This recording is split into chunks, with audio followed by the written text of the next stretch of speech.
بسم اللہ الرحمن الرحیم۔ سورۃ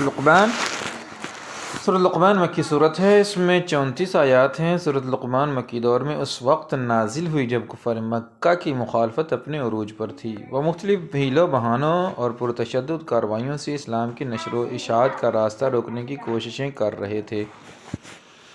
اس صورت میں چونکہ حضرت لقمان علیہ السلام کی اپنے بیٹوں کو نصیحتوں کا تذکرہ ہے، اس لیے سورت کا نام سورۃ لقمان رکھا گیا۔ حضرت لقمان اہل عرب میں ایک بڑے عقلمند اور دانشور کی حیثیت سے مشہور تھے۔ ان کی حکیمانہ باتوں کو اہل عرب بہت وزن دیتے تھے، یہاں تک کہ شاعروں نے اپنے اشعار میں ان کا ایک حکیم یعنی دانا کی حیثیت سے تذکرہ کیا ہے۔ قرآن مجید نے اس صورت میں یہ واضح فرمایا ہے کہ حضرت لقمان جیسے حکیم اور دانشور جن کی عقل و حکمت کا تم بھی لوہا مانتے ہو، وہ بھی توحید کے قائل تھے۔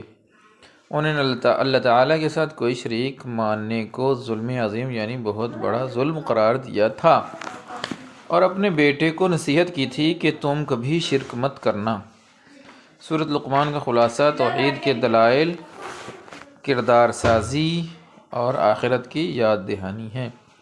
مضامین: سورۃ لقمان کے شروع میں قرآن مجید سے فائدہ اٹھانے والوں کے اوصاف بیان کیے گئے ہیں۔ پھر حضرت لقمان علیہ السلام کی وہ نصیحتیں ہیں جو انہوں نے اپنے بیٹے کو فرمائیں۔ انہوں نے اپنے بیٹے سے کہا، اے میرے پیارے بیٹے، کبھی شرک مت کرنا، نماز قائم کرتے رہنا، خود عمل کرتے ہوئے دوسروں کو بھی اچھے کام کا حکم دینا اور برے کام سے منع کرنا، اگر کوئی مصیبت آ جائے تو اس پر صبر کرنا، لوگوں سے اچھے طریقے سے پیش آنا، زمین پر اکڑ اکڑ کر مت چلنا، بلکہ زندگی کے دوسرے معاملات کی طرح چلتے ہوئے بھی میانہ روی اختیار کرنا، جیسے چال ڈھال میں میانہ روی اختیار رکھنا، اسی طرح بولنے میں بھی میانہ روی اختیار کرنا اور اپنی آواز کو دھیما رکھنا۔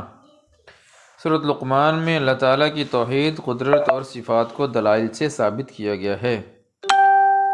سورت اس کے آخر میں اللہ تعالیٰ کے علم کی وسعت کا بیان ہے۔ علمی و عملی نکات: سورۃ لقمان کا مطالعہ کرنے سے جو علمی و عملی نکات معلوم ہوتے ہیں ان میں سے کچھ یہ ہیں۔ حکمت و دانائی کا تقاضا ہے کہ سب سے بڑے محسن اللہ تعالیٰ کا شکر ادا کیا جائے۔ شرک سب سے بڑا ظلم ہے۔ ہمیں اپنے باپ دادا کی اندھی پیروی کے بجائے اس شخص کی پیروی کرنی چاہیے جو اللہ تعالیٰ کی طرف رجوع کرنے والا ہو۔ انسان کا ہر عمل محفوظ ہے اور قیامت کے دن ان کا نتیجہ نکل کر رہے گا۔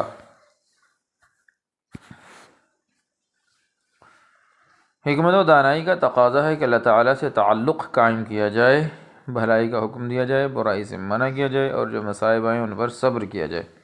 ہمیں عاجزی اور انکسار اختیار کرنا چاہیے، کیونکہ تکبر اور شیخی بگھارنے سے اللہ تعالیٰ نے منع فرمایا ہے۔